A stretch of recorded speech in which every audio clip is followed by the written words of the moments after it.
Notre Dame prevails against Clemson in an instant classic. Florida takes down Georgia in dominant fashion. And is Indiana the biggest threat to Ohio State in the Big Ten this season? I'm Jay Smith, and this is After Further Review. And now, after further review, a Clemson student's perspective on sports. There's a personal foul on number 99 of the defense. After he tackled the quarterback, he's giving them business down there. That's a 15-yard penalty.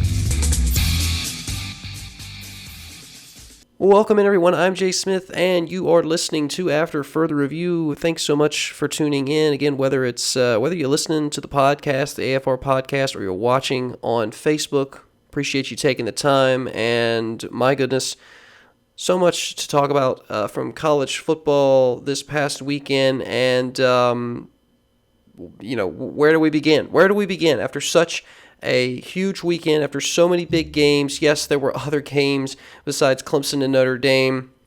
We will start there, but there's so much on the slate that is worth mentioning.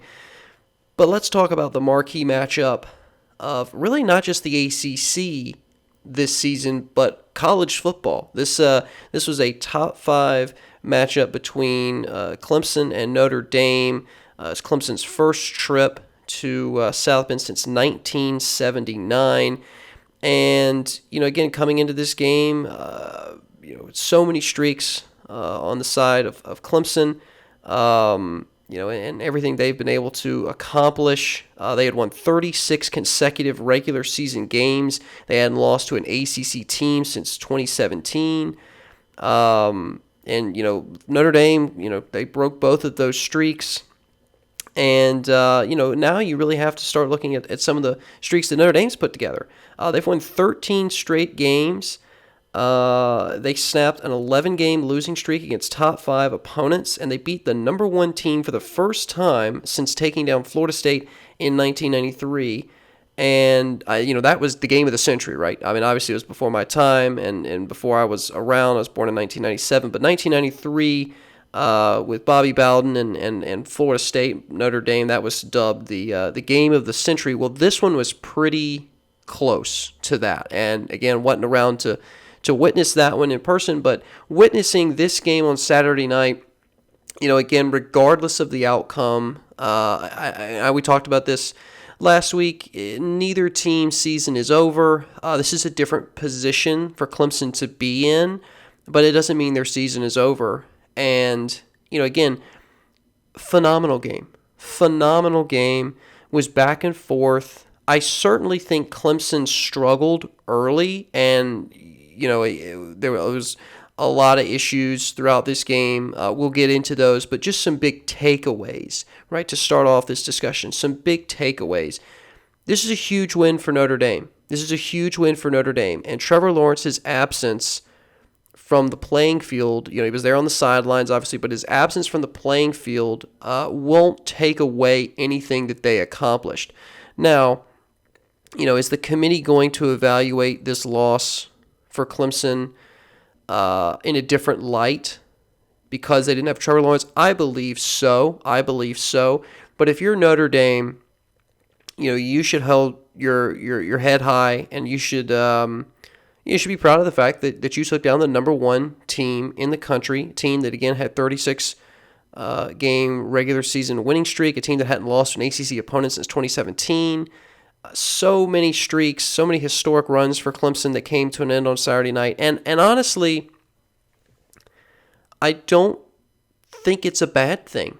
Maybe I'm in a minority camp here, but I feel like Clemson's been playing to lose for the last 3 weeks. We saw a little bit of this against Syracuse, but the Tigers dug themselves out of their hole early in that third quarter. That scoop and score on defense really did it for them in getting them out of that funk. But the entire Boston College game, and then part of this game against Notre Dame, Clemson looked like they were playing to lose, or playing not to lose. They were playing not to lose, right? They weren't playing to win. They were playing to not lose the game. And when you play timid and you play conservative and you don't go out there and you're not gunslinging and playing loose and confident, there's a higher chance you're going to lose a game. There's a higher chance you're going to make a mental error. There's a higher chance that something's not going to go your way. And we've seen this with I think the most obvious example of this is Travis Etienne, and a guy that's, the all-time leader in rushing yards in ACC history. It's a mind-boggling accomplishment. And everything that he has done while he's been at Clemson and the impact that he has had, but he's had fumbles in the last few games. He's turned the ball over, and you're really, in some ways, you're only as good as your most recent performance. And Travis Etienne's most recent performances have not been great. Still on this season, this is a guy that has 634 rushing yards. He's got 10 touchdowns. He's averaging 5.2 yards a carry. But, this season for him, I don't think has really panned out like he was hoping it would. And again, there's been, obviously a change at quarterback. So you don't have your main guy, Trevor Lawrence, handing the ball off. You don't have your main guy under center, calming everybody down. I understand you put a fresh face in there, a true freshman, DJ, who's done a phenomenal job, who has really stepped up, and I think he has exceeded my expectations. His performance on Saturday night, I think, should give Clemson fans a great feeling of optimism, knowing that this is going to be their guy for, couple of years after Trevor's gone. This is, I think Clemson's quarterback position is in great hands with DJ. And he played his heart out, and there's really not a whole lot you can really fault him for. Again, I think this was a near flawless performance, and I just don't think there's really many things you can nitpick about on the offensive side of the ball for Clemson other than those mental errors. Now, there's a few mental errors in this game that I feel like are worth mentioning, okay? And these are things that are strictly coaching related. This is a coaching issue for Clemson right now, and I think there's more of an issue on offense with mental errors than defense. Yes, Clemson's defense has really struggled to stop anything in the first half the last few weeks. Now, they've stepped up well in the second half, but if you don't play 60 minutes against, your Alabamas and your Ohio State, here's where there is cause for concern if you're Clemson. The way they played against Miami, the way they played against other teams earlier this season, and just dominated them, whether it's, Georgia Tech, Virginia, Wake Forest, Miami. Those were dominant. There was no debate about whether or not Clemson was the most dominant team in the country back when they were playing Miami. And what's crazy is that was only, a few games ago. You had the Georgia Tech game, and then now you've had Syracuse, Boston College, and Notre Dame, where things have really felt off. And, again, you're missing your main guy, Trevor Lawrence, who obviously was on the sideline Saturday night but wasn't able to play. It was my understanding he had not been able to clear a cardiac evaluation, which prevented him from actually returning to play, but obviously he was COVID-free. Otherwise, he would have been on the sideline. Either way, you got to deal with that. Those are the things you got to deal with. And that's just part of it right now. That's part of the COVID-19 protocol. That's part of college football this season. Like it or not, that's what you got to put up with. And those are the rules, and you got to follow them. And so Clemson knew this. They came out ahead of this last week and said, listen, Trevor's not going to play. It's going to be DJ. He's going to be our guy. And what more you want from this kid? I just don't think, going 29 for 44 with 439 yards passing and 2 touchdowns. I think I saw a statistic. That's the most passing yards Notre Dame has allowed. I don't know if it was ever, or let me see if I can find a statistic. But I remember seeing some nugget out there about DJ's passing yards for that game and just how rare that was. Let's see. He sets multiple records. Let me see here. I'm pulling up an article.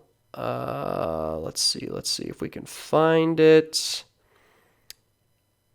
Okay, so his 400-yard pass. This is a Clemson record here. This is so DJ's 400-yard passing game was the 11th by a Clemson quarterback of all time. So only 10 other guys have ever had 400-yard passing games. Excuse me. He's the 5th Clemson quarterback to do it. It was the 11th game. So you had Deshaun Watson, who did it 5 times. Taj Boyd did it 3 times. Charlie Whitehurst has done it once, and Trevor Lawrence has done it once.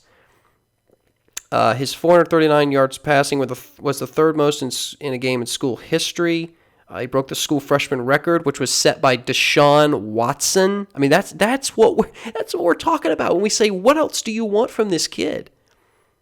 And here you go. Here's the statistic that I was thinking of that I saw, the nugget here. His 439 passing yards were the most ever thrown against Notre Dame by an opposing quarterback. Most ever. So that is confirmed. It breaks the mark of 425 by USC's Carson Palmer in 2002.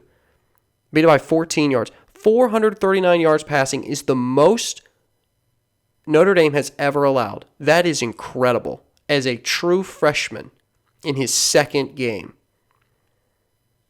And the passing yards, right? The 439-yard passing yards it's the most ever by a Clemson quarterback against an AP top 5 team. I mean, my God. Unbelievable.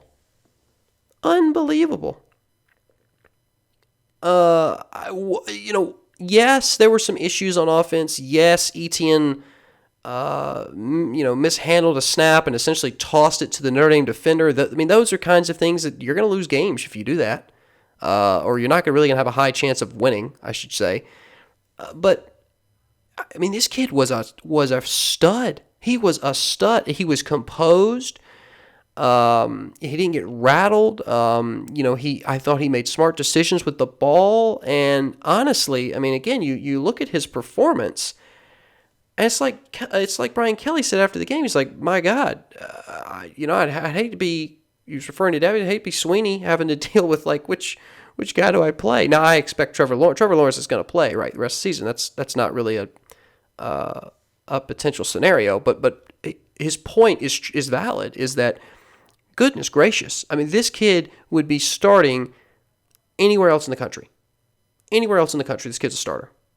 And he chose to come to Clemson and chose to sit on the bench and learn behind, Trevor Lawrence, who had the greatest freshman season in Clemson history, possibly, I think, college football history. I still believe Trevor Lawrence had the greatest freshman season in college football history. I don't know how you beat 15-0 with a national championship. Some people say, well, yeah, he didn't win the Heisman, but how important is the Heisman anymore anyway? The Heisman has lost so much significance in the last, I'd say, 5 to 10 years. Its original purpose was to award the most I think well-rounded college football player of the year, just the guy that you could scheme for him all you wanted on defense, and he just kind of stop him. And now it's really become more of a glitz and glam award, and who has the most stats, and is your team good? And it's the Heisman has lost a lot of value in the minds of a lot of college football fans, and I think that's warranted. I think they need to start picking better winners. I think the voters need to do a better job with who they're selecting as Heisman winners. Regardless, off of that rabbit trail, this was a great performance. This was a great performance by Clemson's freshman quarterback, and this was a great game. This was a game where Clemson had to overcome some adversity to even claw back into this. Remember, there was a point in the second quarter where Clemson was trailing 23-10. That was with 2:41 left in the second quarter. Notre Dame had just kicked a 45-yard field goal, and Clemson had to kind of scrounge up something in the last couple of minutes of the first half. Went 6 plays, 47 yards, and B.T. Potter put it through for 45 yards. So it was 13-23 going into the half, and it really felt like Clemson was slipping. Notre Dame was going to open up that lead. But that didn't happen. Clemson came right back in the third quarter and shut down Notre Dame. And that's the same kind of stuff we saw with the Syracuse game, and it's the same kind of stuff we saw with the Boston College game, where whatever adjustments were made at halftime worked. I can't speak to the pregame plan that Venables is cooking up because it's not working. It hasn't worked for the last 3 weeks. But whatever that man's doing at halftime is working, and it's working really, really well. Now, Clemson has always prided themselves under Brent Venables as being a fourth quarter team, as being a team that plays to the finish, that plays the full 60 minutes, that that they'll do what they need to do in the fourth quarter to win those games, and that's fine. But honestly, you look at the stat sheet, you look at the way this game went, you say, well, okay, what's the difference? The difference is turnovers. Clemson had 3 turnovers. Notre Dame had 1. Time of possession was split. Both teams had 22 first downs. Both teams had over 470 total yards. Clemson was 473. Notre Dame was 518. I mean, these are nearly, we talked about this on paper, right, last week. On paper, these teams are identical. They're basically the same. Mid-30s, low 40s in average points a game. The defenses were similar in a lot of categories, but the main difference in this ball game, who made fewer mistakes? And Clemson made more of them. Is that solely because they had a freshman at quarterback? No, it's not. It's mental errors, bad coaching, and they need to fix those problems. Because Clemson's going to breeze through the rest of their schedule. I mean, they're going to breeze through the rest of their schedule. You look at who the Tigers play the next 3 games. They have 1 team with a winning record. That's Virginia Tech. They have FSU on the road after a bye week. So Clemson's their bye week's coming up. They're going to take on the 2-5 Florida State Seminoles on the road. Their final home game of the year will be Pitt. Pitt is currently 4-4. So they, I believe, could be above 500 by the time that they actually play each other. But again, Virginia Tech, I think, poses more of a threat than Pitt, and Virginia Tech's currently 4-3.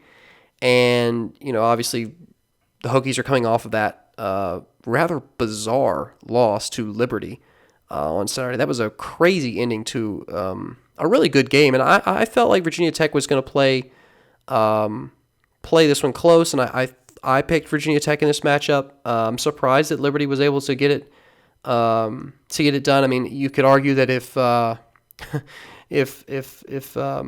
Virginia Tech didn't burn that timeout, the game would have been over, but I don't know. I hesitate to say Liberty won this game and more Virginia Tech lost this game. It's just a bizarre game. It was a bizarre game, and you got to credit Liberty. Who I believe, aren't they? What are they? They 7-0 now, I think. Yeah, the Liberty Flames are 7-0. They're currently 22nd in the AP poll. They're not going to make any noise for a college football playoff berth, as we've discussed before. But I still think again. Virginia Tech is the team left on the schedule for Clemson that poses the most challenge, and I don't see that one being close at all. So Clemson is going to get through the rest of the season. They're going to finish 10-1, and they're going to rematch against Notre Dame more than likely in an ACC championship game with hopefully a full strength roster. Right, Trevor Lawrence will be back. You also got to remember that Clemson, I think, had 3 starters out on defense. They got Xavier Brewer back in the second half, but you didn't have Skalski, and he's the heart and soul of that defense. Venables did a good job. I think Jake Venables was the linebacker Saturday night, which is Brent Venables' son. And he played well, but he's not Skalski. He's just not Skalski. The presence of Skalski is like a Ben Boulware. It matters, and so having those things, for Clemson, the depleted roster, and obviously not having Trevor were key things. I think, again, the biggest takeaway from this game is that it took double overtime at home for Notre Dame to beat Clemson. And Clemson didn't have their starting quarterback, 3 starters on defense, and made a lot of stupid mistakes. If Clemson is at full strength is not in their own head and show up, I think they beat Notre Dame by 2 or 3 scores. I do. I don't think that makes Notre Dame a terrible team. I just think the potential of Clemson, back to like when they played Miami, right at the beginning of the season, that Clemson would destroy, I think, anybody in the country. I think that is the best team in the country. And Clemson can become that again. They're not right now. They have some issues, mental issues, bad coaching, horrible play calling. Tony Elliott's play calling in this game at times was just atrocious, and you could certainly make the argument that if Clemson had not gone out of bounds with a minute, 54 left on the clock, Etienne running a sweep to the outside and runs out of bounds, stops the clock for Notre Dame. Notre Dame scored with 22 seconds left, right? You bleed 22 seconds off the clock. If you don't go out of bounds, game's over. What was that? And that's a mental error. That's a mental error. That's bad coaching. So yeah, I think the biggest thing Clemson has to fix right now is on offense. It's Tony Elliott's play calling, and it's mental errors on offense.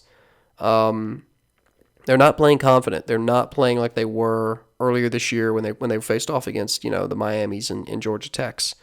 So it's Clemson's season is certainly not over. I mean, they stay in the top 4 as you would expect them to be, and there's so much. What really helps Clemson, what I think helps Clemson is there's so much chaos right now in all the other conferences, right? The Pac-12, yeah, Oregon and USC won this weekend, but wow, was it close. Wow, they didn't look very good. And again, how many people really think the Pac-12 is getting into the playoff? That's not going to happen. So the Pac-12 is already out of the picture. The Big 12 exploded like 2 weeks ago, and Oklahoma State was the last hope. They barely beat Kansas State this weekend. No shot a Big 12 team gets into the playoff this year. It's not happening. So those 2 conferences are gone. And who are you left with? You're left with 3 conferences and your independents. You're left with the ACC, you're left with the SEC, and you're left with the Big 10. Well, as we'll get to later in the show, the Big 10, out of nowhere, just collapsed in on itself. Michigan is they're Michigan. Penn State's 0-3. Penn State was 8 at the beginning of the year when they played Indiana? They're 0-3.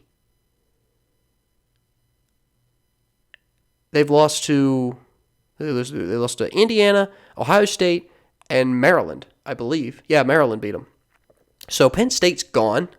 Minnesota's gone. Wisconsin has so many COVID tests that they can't play football. Who are you left with? Who's left? It's Ohio State.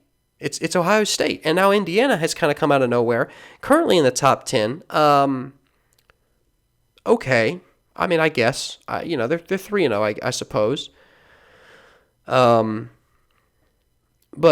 again, that's really the only hope for the Big Ten right now is Ohio State. I don't seriously think Indiana can compete the duration of a season against all these teams and not come out unscathed. Right? Ohio State, they're in good shape. They've whopped Wisconsin. They've whopped Penn State. They've whopped Rutgers.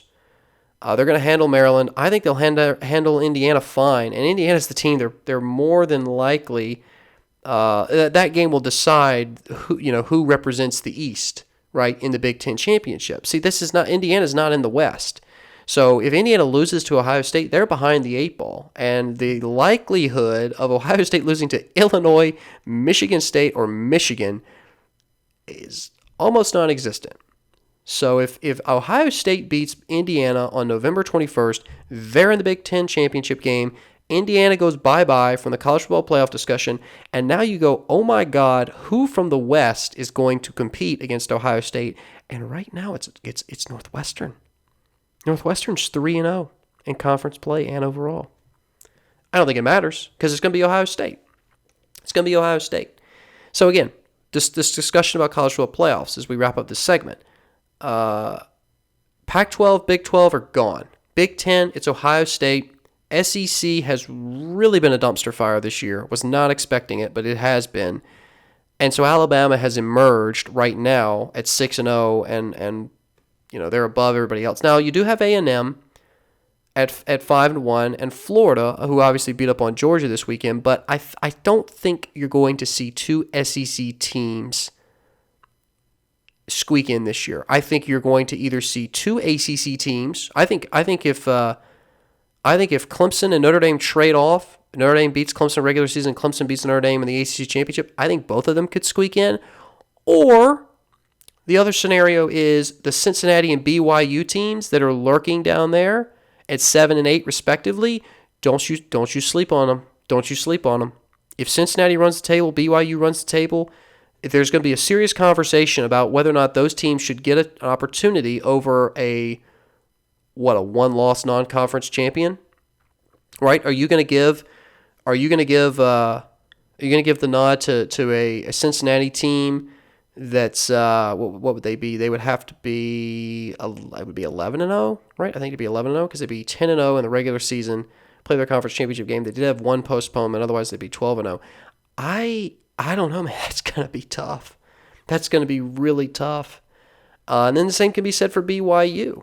I still think at the end of the day, there's only one team that can not win a conference championship and make it into the playoff. And I think it's Notre Dame. Obviously, if Clemson makes it to the ACC championship and loses 2 losses, they're out, right? They're no longer in the discussion. But because Notre Dame has a win against the number 1 team in the country, even if they lose the conference championship, I think they're in a good spot. They'll sneak in at 4. They'll probably play Alabama. Clemson will play Ohio State. But I think Notre Dame squeaks in at 4. I don't think Cincinnati or BYU leapfrog them. I don't see that happening. So, I don't know, but this was a great game. Clemson-Notre Dame was a great game. Obviously shook some things up, and we'll see what Clemson does on this off week. Hopefully they get healthy. Hopefully they come back, and they're kind of reinvigorated. I think sometimes a loss can be good for a team, and I think Clemson has just been playing to not lose for the last few weeks this season. It finally came back to bite them. It finally caught up on them. So, we'll see. All right, let's take a break. When we come back, we're going to be diving into Florida, Georgia. Talking about how that game was really not close at all and what it means for the SEC championship race. That's next. Welcome back to the show. Again, thank you for tuning in. This is After Further Review. I am Jay Smith, and now it is time to talk about Florida, Georgia from this past weekend. Was it the world's largest cocktail party? Something like that. I think that's their tagline. They played it in Jacksonville, and actually, I believe one of the few, if not the only,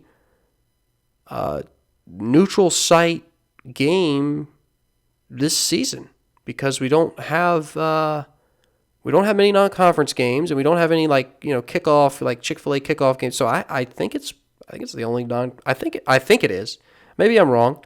If I'm wrong, tweet at me. Let me know, because I'm not aware of any. But either way, this one was not close. The Gators came out and chomped down on the Dogs 44-28. A lot of people picked Georgia in this matchup. I wasn't too confident in the Bulldogs. They've been inconsistent this year. Bennett actually, I think, got benched during this game. I wasn't able to watch a lot of this, but, I felt like coming into this, Kyle Trask was the better quarterback, and he showed it, right? He went 30 for 43, 474 yards, 4 TDs, and 1 pick. Florida didn't have a lot of success running the ball, but I don't think that came as a huge surprise. I mean, everybody knows how good Georgia's defense is, and some people have said, hey, Bulldogs got the best defense in the country. Okay, well, Florida just hung up 44 on you. So, okay. Either way, Gators looked good. They looked really good. They looked good enough to beat Alabama, I think. Yeah, they're 4-1, but that loss to A&M on the road by 3 points, I think it was 41-38 a few weeks ago, that doesn't look so bad now. It really doesn't look so bad. The biggest thing for me, though, with Florida is just how consistent they were in this game scoring. I mean, they had, so many drives that went the length of the field. They had a 7-play, 75-yard drive. They had an 11-play, 80-yard drive. They had a 2-play, 75-yard drive, a 4-play, 81-yard drive, a 10-play, 63-yard drive, a 4-play, 48-yard drive, 7 plays, 42 yards. Just, again, even though some of them were chunk plays, like 4 plays and 81 yards, or 2 plays in 75 yards. Chunk plays taking out huge portions of the field against that Georgia defense really wore down the Dogs, and it really happened in the second quarter. Florida just opened the gauntlet in the second quarter because this was a tied game at the end of the first. Right, it was 14-14. Georgia came out swinging, and I was like, oh wow, this looks Florida's they look like they're about to get smacked in the mouth. Georgia came out and they looked almost like how they performed in that Auburn game where they came out, punched the other team early, literally, not figuratively. This is not the Florida-Missouri riot from the other week. There were no punches thrown in this game, at least not to the degree that we had the other week. But listen, Georgia came out. They were up 14-0, like 3 minutes into this game with 11:44 left on the clock. The score was 14-0, and I think Dan Mullen was over there like, "What, guys? What just happened?" Like, we're 200 seconds into this game, and it's 14-0. But to their credit, Florida put up 2 touchdowns in that first quarter. And again, long drives that took, one took 3.5 minutes, that 7-play, 75-yarder. And then they had an 11-play, 80-yarder in 5 minutes. And so with 1:43 left, it was a 14-14 game. And things kind of settled down. Both teams were getting into their grooves, and so we moved into the second quarter. And then this is when it just got ugly fast. Georgia did score a touchdown in the second quarter, and it was, they were up 21-14, and then Florida just went on a tear. I mean, they just went on a tear. They scored 24 unanswered points. They went from 14 to 38. So it was a 21-14 game in favor of Georgia. And by halftime, it was 38-21 Florida. And you could just see it on Georgia's face. We're like, what just happened? Kirby Smart was over there. I don't even think he knew what to say during that halftime interview because they just they got chomped on in the second half. Or second quarter, rather. And then into the third quarter, right, Florida still didn't let off the gas, kicked a field goal early on. They went up 41-21. And at that point, it was like this game is over. I mean, Georgia just hasn't done anything on offense. And yes, they had that, those 2 touchdowns in the first quarter, right, where they came out early. But you got to remember that touchdown for Georgia in the second quarter was an interception. It was I believe I don't know if it was a pick 6, but it was an interception, and they scored off of that. And so, really going into the fourth quarter, almost Georgia had done nothing on offense since the beginning of the first. Since literally 3 minutes into the game, Georgia had not done anything on offense. And so you knew, even when Georgia scored right at the last second in the third quarter, and it was 41-28, you knew it wasn't going to happen. Whatever steam Georgia had in the tank when they came into this game, it was all gone. It was all gone, and Florida's performance in the second quarter drained them. Great win for the Gators. They moved to 4-1 in conference play, and they now really control their division in the East. And I think, again, this is what I expected. I expected Florida to be the team in the East this year. I was surprised when they dropped the game against Texas A&M on the road. Again, though, just a 3-point loss.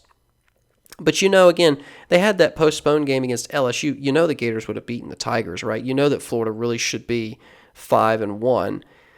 Now they have Arkansas, Vandy, Kentucky, Tennessee, and LSU remaining. And that's not a tough slate at all. I think the biggest challenge for the Gators the rest of the way is probably going to be, I think, Kentucky at home. I don't think Tennessee will pose much of a threat, even though that game is on the road. And so you would expect for Florida to finish the season, 9-1, I think they would be. They would be 9 Yeah, they got 5 more. Okay, so the LSU game has been rescheduled. It has been rescheduled, yes. So it was postponed. It was not canceled. So you'd expect them to win the rest of their slate. That would put them at 9-1, and probably in a head-on collision with Alabama, because you would assume at this point that Alabama is going to take the West. I mean, they are obviously only 1 game ahead of Texas A&M, but I don't see Auburn. With 2 losses, they're out of the discussion. Everybody below that has 3 or more. So it's Alabama and A&M from the West, and obviously Alabama holds the tiebreaker, right? Like, Alabama has the tiebreaker over an A&M. So Alabama has to lose 2 of the next 4 games, and here are those 4. Wait for it. LSU, Kentucky, Auburn, Arkansas. Alabama's not losing any of those games. So Alabama will be 10-0, and they will take on Florida in the SEC Championship. And at this point, I would predict Alabama would beat Florida, and that would give you a undefeated SEC champion in Alabama that's going to go in the playoff at number 1, and a 2-loss Florida team that's not an SEC champion that's not going to get into the playoff. That's how things are going to shape up in the SEC. So it's really not that hard to predict. All you got to do is look at who they play and look at the games and look at where the standings are. So, that goes back to the college football playoff discussion we had at the first segment of this show, which is, okay, which conferences are likely to get multiple teams in, because the Pac-12 and the Big 12 are they're irrelevant this year, and it's not the SEC, it's not the Big 10, and so by default you're like, okay, well, ACC it is, and the ACC has a higher chance because Notre Dame beat Clemson. If Clemson beat Notre Dame and then obviously again beats them again in the ACC championship, Notre Dame's not getting in the playoff. You'd have a bunch of 2-loss non-conference champions jockeying for position at the 4th spot. Meanwhile, Cincinnati and BYU are like, hello, excuse me, and they would get the nod in that case. They would absolutely get the nod. Now, when you're a 1-loss non-conference champion and you beat the conference champion, you know who I'm talking about here. This is Notre Dame. This is assuming Notre Dame loses to Clemson in the ACC championship. If you're that Notre Dame team, you're going to have a really good argument to being in the Final Four. And I think you're going to get the nod because you beat Clemson earlier in the season, even though they didn't have Trevor Lawrence. I would be shocked to see BYU or Cincinnati if they ran the table over Notre Dame. Don't think it happens. Now, Notre Dame's going to be playing Alabama, and Ohio State's going to be playing Clemson. You're going to see likely an undefeated Alabama, an undefeated Ohio State, a 1-loss Clemson, and a 1-loss Notre Dame. I think right now the college football playoff will probably be number 1 Alabama, number 2 Ohio State, number 3 Clemson, number 4 Notre Dame, and you'll see those matchups in your semis. And it's hard not to pick chalk right now for the national championship and who's going to be there in Alabama and Ohio State, because Clemson has really had issues the last 3 weeks. Is Clemson talented enough to beat both of those teams? I believe they are. Are they playing like that right now? Absolutely not. So we'll have to see. But either way, in terms of the big picture here for the SEC, I think the takeaway from the Florida-Georgia game is that Georgia's just not quite there. This is a good team. Dan Mullen's put together, and Kyle Trask is having a great year. I think that they will end up in the SEC championship game. Maybe they do something crazy and beat Bama. Hard to see that happening at this point, but Bama's really after the. It's funny. Clemson came out super strong, and now they've really had a lot of issues. Bama started off with a lot of issues. Everybody remembers, the Missouri game. Everybody remembers the Ole Miss game, and then they got things figured out. So you want to peak at the right time. If you had to pick between Clemson and Alabama, I'd rather peak where Alabama peaked. Alabama's peaking later in the season. Clemson, they might have peaked earlier in the season. I don't know. But if they don't do something differently moving forward, they're not going to be competing against Alabama and Ohio State in a college football playoff. They're going to lose. And I'm sure they realize that. They recognize that now. So, all right, one last break. Come back and wrap up the show. Talk a little bit about the Big Ten. Is Indiana the biggest threat to Ohio State, and what the Big Ten looks like after the mess it has become? That's next. Welcome back to the show. Last segment of today's After Further Review. I'm Jay Smith. Again, appreciate you tuning in, listening either to the podcast or if you're watching on Facebook. Been a great show. We got to wrap it up, though. Last segment is going to be touching on Big Ten. And let's talk a little bit about Indiana. Let's talk about Indiana. Indiana team that played, I thought, really well this weekend against Michigan. Say what you want about Michigan. Indiana played well. Michael Penix played well. They won this one 38-21. And so that opens up a really interesting discussion now because, as we mentioned earlier in the show, right, Indiana's now at 10 in the AP poll. They're 3-0. They are, right there with Ohio State at 3-0 in conference play and first in the Big Ten East. And, their schedule is pretty manageable from here on out, except for that Ohio State game, right? They have Michigan State, Maryland, Wisconsin. I assume that Wisconsin will still be playing. I don't know what Wisconsin's status is anymore. So I'm going to assume that game will be played. So Michigan State, Maryland, Wisconsin, Purdue.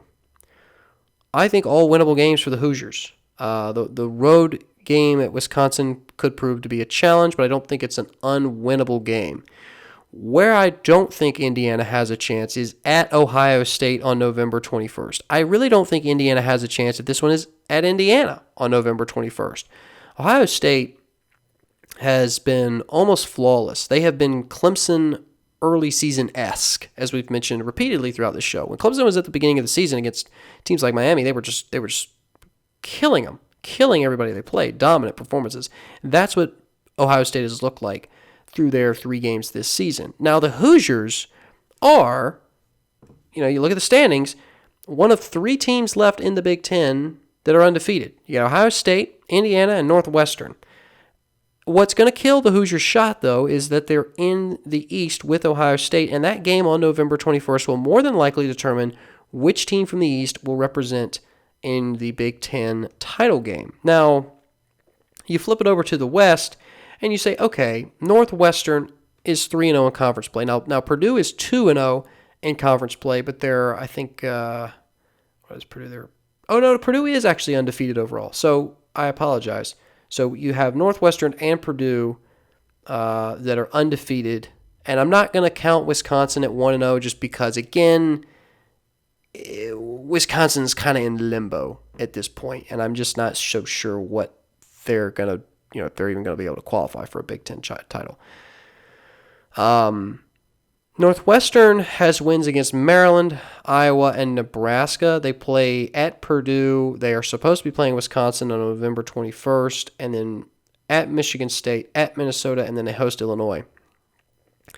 I think the Wildcats are a good football team. I just don't think they, and this whole discussion on like which teams are hot, which teams are not, I think matters. BYU is a good example of this. BYU's hot. Zach Wilson's playing like lights out, and they're probably surpassing, in terms of their play, I think they're surpassing their skill level. I think they're playing better than they actually really are, and that's because they're playing inspired.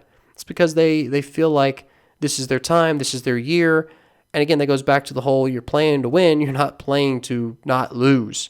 So BYU is a good example of a team that can, and even Cincinnati, right? Cincinnati's another example of that.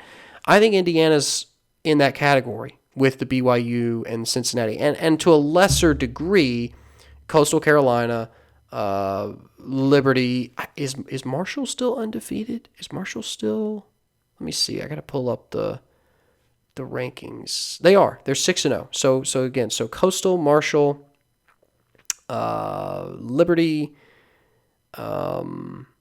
BYU, Cincinnati. Yeah, SMU's 7-1, but again, they lost, so it's kind of is besides the point now for them. But either way, I don't think Northwestern is in that category, and I don't think Northwestern, even if they do finish the season with one loss or possibly go undefeated, I don't think there'll be much of a threat to Ohio State because Ohio State's clearly the more talented team. And when Indiana plays Ohio State on November 21st, Ohio State will clearly be the more talented team. But guess what? I think Penn State was the more talented team when Indiana played them. I think you could almost make the argument that Michigan, for all their flaws, was a more talented team when Indiana played them. But Indiana still found a way, and they played well in both of those games. It wasn't really close in the Michigan game, but they're playing inspired, and that's a dangerous thing. Hope is a dangerous thing when you are an opponent, right? Because you don't want your opponent to think that they have any hope of beating you. And so like you relate this back to Clemson.